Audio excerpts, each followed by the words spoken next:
अस्सलाम वालेकुम दोस्तों, कैसे हैं आप लोग। उम्मीद करती हूँ आप लोग अच्छे होंगे और आप लोगों के रोज़े अच्छे जा रहे होंगे।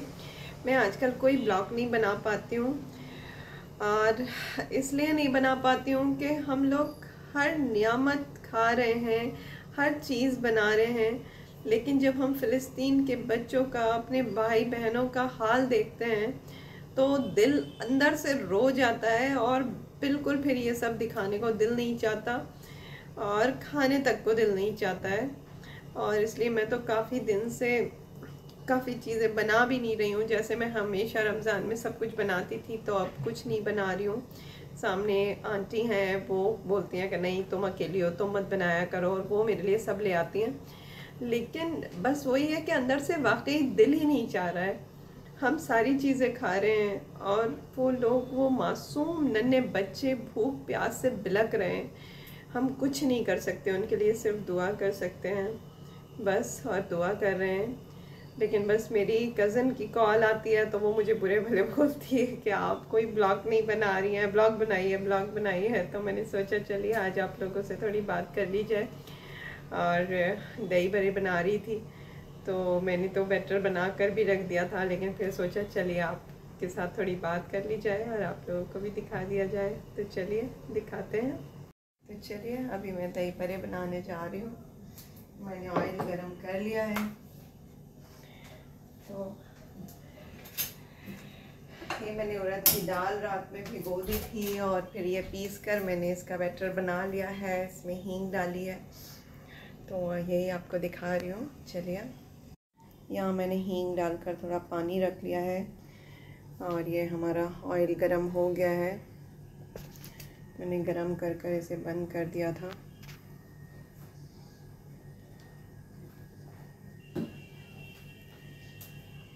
और हमने दही बड़े का बैटर बहुत ज़्यादा देर फेंटा है। एक ही साइड में इसे फेंटते हैं तो आपको इसमें सोडा खाने का या कुछ भी मिलाने की ज़रूरत नहीं पड़ेगी। अगर आपने इसे इतना ज़्यादा फेंट रखा है कि इसमें हवा भर गई है, इतना फ्लफ़ी हो गया है, देखें देखें। और ये एक ही साइड में आपको ऐसे फेंटना होता है।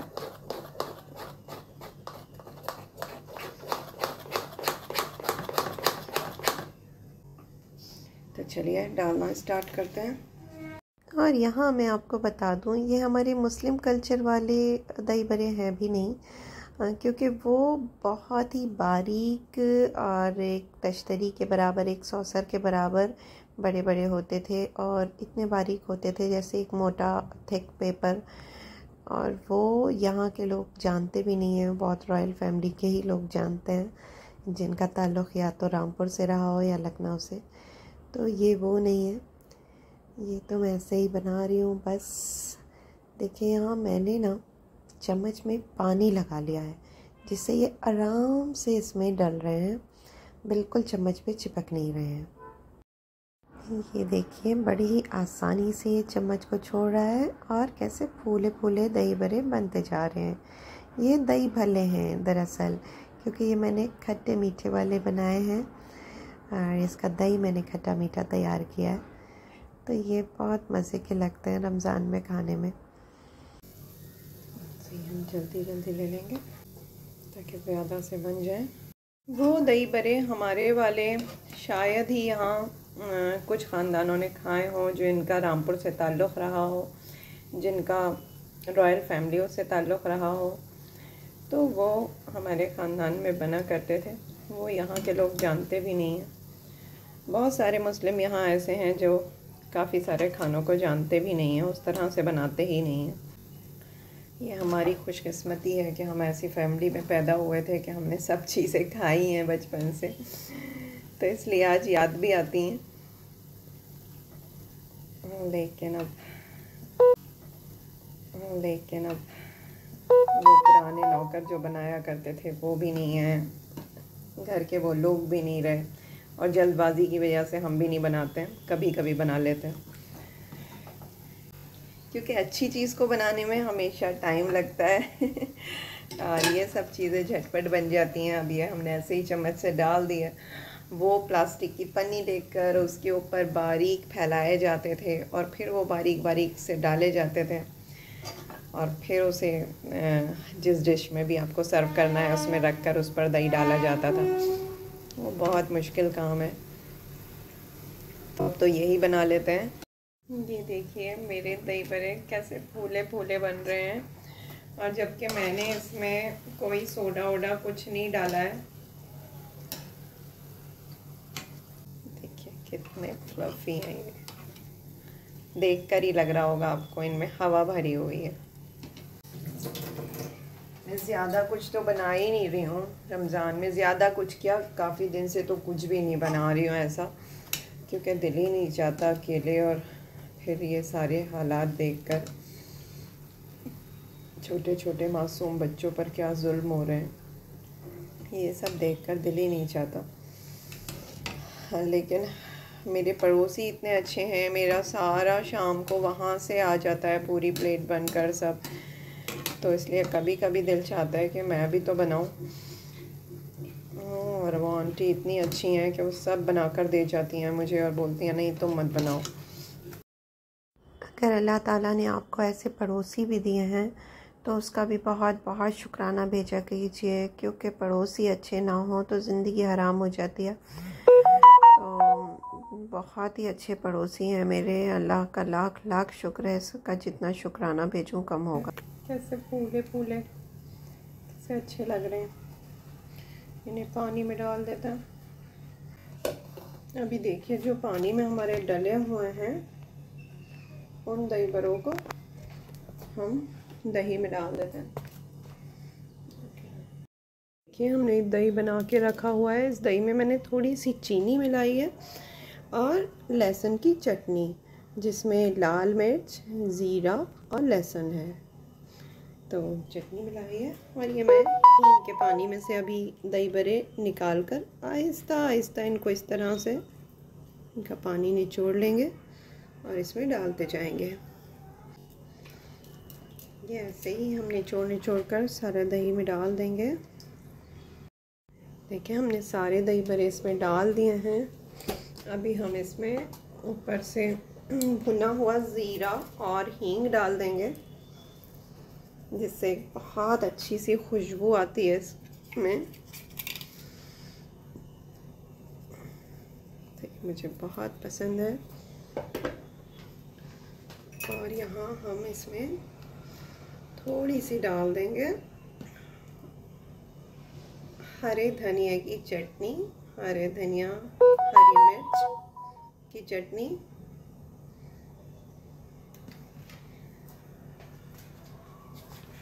और इसे हम थोड़ा सा, तो अभी आप देख सकते हैं कि ये देखने में कितना खूबसूरत लग रहा है, तो फिर खाने को तो दिल चाह ही रहा होगा। और इसे मैं थोड़ा सा गार्निश कर दूंगी हरे धनिया से। तो मेरे दही बड़े रेडी हैं। तो पहले आप इन्हें आँखों से खाइए और फिर बनाकर खाइए और मुझे बताइए कि कैसे बने। मेरे दही बड़े तो बनकर रख गए हैं फ्रिज में, और ये मैंने पकौड़ियों के लिए सब काट लिया है। आलू, प्याज, हरा धनिया, हरी मिर्च, और इन्हें मैंने ऐसे देखिए लंबा लंबा काटा है इस तरह से। तो ये इस तरह से कटे हुए अच्छे लगते हैं, बहुत देखने में अच्छी लगती है। और इसमें पानी बिल्कुल नहीं डालना है, पानी मैंने बिल्कुल नहीं डाला है। आप देख लीजिए जो ये धुला हुआ गीला है बस इसी पर हम इसमें बेसन डालेंगे। तो हम इसे पकौड़ियाँ कहते हैं, लेकिन बॉम्बे के लैंग्वेज में इसे भजिया कहते हैं। तो ये भजिया की तैयारी हो गई है। तो चलिए अब हम इसमें डालेंगे बेसन। हाँ मैंने इसमें बेसन डाल दिया है। बेसन आप देख सकते हैं कितना कम डाला है मैंने। और मैं यहाँ नमक डालूंगी, और नमक भी बहुत ज़्यादा ना डाला करें। नमक बहुत सोच समझ के डाला करें, क्योंकि रोज़े में आप चख तो सकते नहीं हैं। नमक कम होगा तो ठीक है, चलेगा, क्योंकि आप इसे चटनी के साथ खाते हैं तो चटनी में भी नमक होता है, तो नमक कम चलेगा। लेकिन नमक ज़्यादा हो गया तो फिर पकौड़ी में मज़ा नहीं आता है, नहीं अच्छी लगती है। तो नमक थोड़ा सा हाथ रोक कर सोच समझ कर ही डाला करें। अब ये देखिए, इसमें कोई पानी नहीं डाला हुआ है मैंने। और यहाँ हम थोड़ी सी डालेंगे हल्दी। हल्दी से इसमें एक रंग अच्छा आ जाता है। हल्दी ऑप्शनल है, आप ना चाहें ना डालें, लेकिन हल्दी डाल दें तो अच्छा है, एक अच्छा कलर आ जाता है। ये देखिए, अब ये बेसन और जो आपका नमक है वो खुद ही जितना पानी इसमें छोड़ेगा वो छोड़ेगा। और यहाँ थोड़ी सी हमने डाली अजवाइन, जिससे बड़ी ही अच्छी खुशबू आ जाती है। और ये अब हमारी भजिया बनने के लिए रेडी है।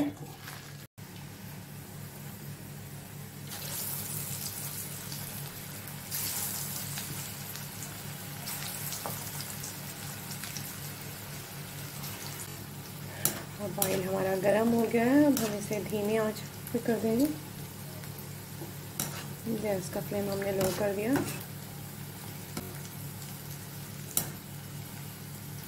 और ये धीमे धीमे ही अच्छी होती हैं। एकदम करेंगे आप तो बेसन कच्चा रह जाता है। वैसे मैं बेसन इतना डालती ही नहीं हूँ जो कच्चा रहे, वरना कच्चा बेसन आप सारा दिन का रोज़ा और खा तो लेंगे फ़ौरन पकौड़ी में अगर होगा तो, अगर ज़्यादा बेसन लगा है तो उसमें कच्चा रहेगा अंदर, लेकिन वो आपके लिए बहुत ही नुकसानदेह होता है आपके पेट के लिए। इसलिए बेसन बहुत कम लगाना चाहिए। मैंने गैस का फ्लेम ऑफ कर दिया है और जल्दी जल्दी ये सब दस्तरखान पर ले जाएं, क्योंकि इतनी भजिया आंटी के यहाँ से भी आ गई, तो फिर मैंने अपनी थोड़ी सी रखी, कुछ आंटी के यहाँ दे दी और कुछ अपने लिए। तो ये जल्दी से रखें, फटाफट दस्तरखान पे पहुँचाना शुरू करें। और दही बड़े भी दे दिए कुछ आंटी के यहाँ और कुछ ये रहे। अल्हम्दुलिल्लाह रोज़े के इफ्तार की तैयारी हो गई है। तो बस अल्लाह ने हमें सब कुछ नवाजा है और हम सिर्फ फ़लस्तीन के अपने मासूम बच्चों के लिए और अपने भाइयों के लिए, अपनी बहनों के लिए सिर्फ दुआ कर सकते हैं। अल्लाह उनकी मुसीबत परेशानियों को दूर कर दे, या अल्लाह उन पे से अपनी सारे आजमाइश को हटा ले मेरे मालिक। अब उनकी आजमाइशें पूरी कर दे बस मेरे मालिक। वो बहुत ही नेक और वो हकीकत में सच्चे मुसलमान हैं, जो इतनी तकलीफ़ें उठाकर भी अल्लाह का शुक्र अदा कर रहे हैं। हम इतना कुछ होते हुए भी शुक्र नहीं अदा कर पाते हैं। किस तरह से करते हैं, कौन सा हम हर वक्त सजदों में पड़े हैं, लेकिन उनको देखें कि वो किस तरह से शुक्र अदा कर रहे हैं। मासूम नन्हे बच्चे, अल्लाह उनकी मुसीबत परेशानियों को दूर कर दे। आमीन सुम्मा आमीन। उनके लिए दुआ करें, उनके हक़ में बेहतर हो अल्लाह।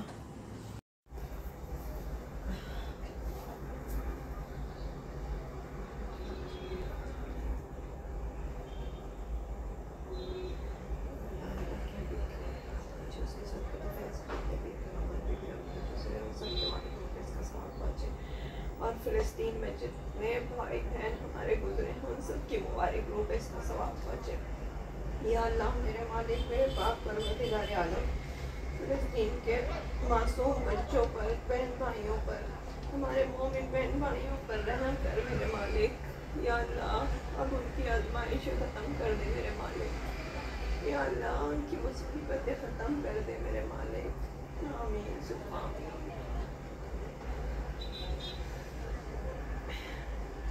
या अल्लाह मेरी मुसीबत परेशानियों को भी उनके सच्चे दोपहर में ख़त्म करे मेरे मालिक। सब कुछ बना कर बैठती हूँ मगर मेरे साथ कोई नहीं मेरे मालिक। मेरा ये अकेला पर मेरे मालिक, मेरे सिर के जबन से दहशत होने लगी। या अल्लाह तो किसी को अकेला मत करना है मेरे पाक परवरदिगार आलम, तो किसी को भी अकेला मत करना। मेरे सब भाइयों को सेहतमंद लंबी ज़िंदगी दे, उन्हें मेहनती दुनिया दोनों की दौलत से नवाज दे मेरे मालिक, और मेरी मुसीबत परेशानी भी दूर कर, मेरे गुनाहों को माफ़ कर।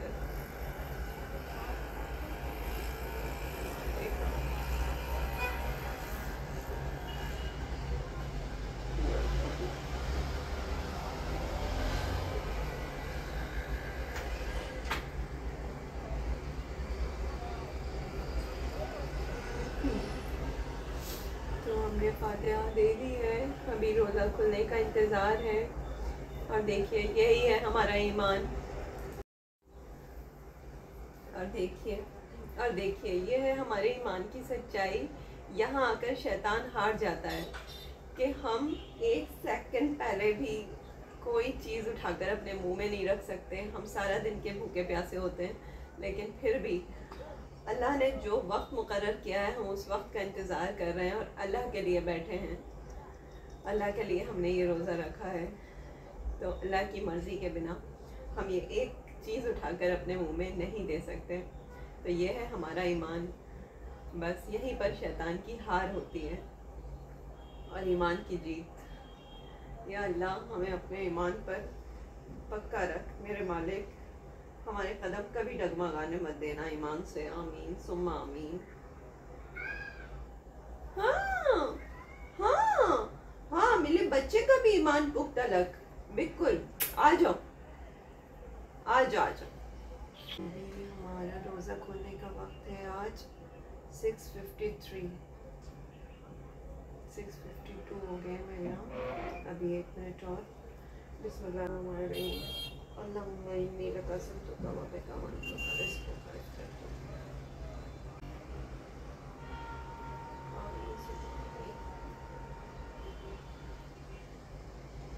बिस्मिल्लाहिर्रहमानिर्रहीम।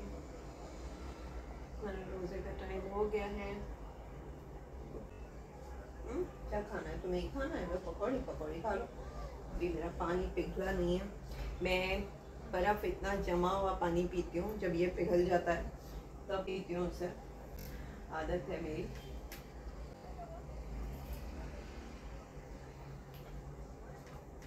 क्या चाहिए?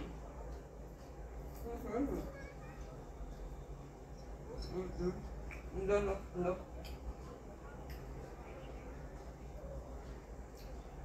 तुम खाती कब हो बेटा? लो ले लो।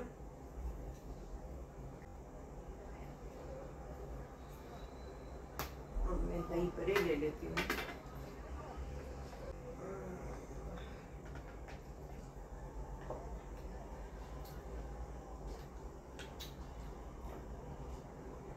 बहुत ही नरम बने हैं एकदम, आप देख सकते हैं इतने सॉफ्ट हैं। ये देखिए, कहीं भी इसमें कोई गुठली नहीं पड़ी है। वाह,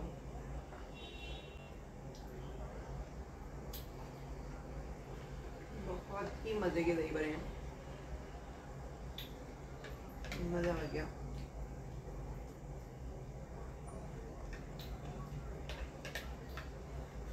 तो बस रोज़ा खोलने से पहले होता है, लेकिन रोज़ा खोल के ऐसा कुछ नहीं खाया जाता है। ये मिर्च अच्छी लगती है। ये हमारी सामने वाली आंटी की सही है, तो ज़्यादा खाया कुछ भी नहीं जाता है, बस लगता है रोज़ा खोलने से पहले खा लेंगे। तो आज का ब्लॉग बस थोड़ी सी आप लोगों से बातें हो गई, अच्छा लगा। और आप लोगों को कैसा लगा और आप लोगों के रोज़े कैसे जा रहे हैं मुझे बताइएगा। तो उम्मीद है आप लोगों के रोज़े भी अच्छे जा रहे होंगे। बस दुआ कीजिए आप हमारे लिए, हम आपके लिए और हमारे फ़लस्तीनी भाइयों के लिए दुआ कीजिए। और कुछ तो कर नहीं सकते हम लोग, और जितना हो सके उन चीज़ों का बाइकाट करें जिनसे हमारे फ़लस्तीनी बहन भाइयों का खून बहाने वालों के फ़ायदे हो रहे हैं। बस इतना ही कर सकते हैं। और मेरे चैनल को लाइक कीजिए, सब्सक्राइब कीजिए और आगे शेयर कीजिए। अल्लाह हाफ़िज़। अब मैं नमाज़ पढ़ने के लिए उठ जाऊँगी।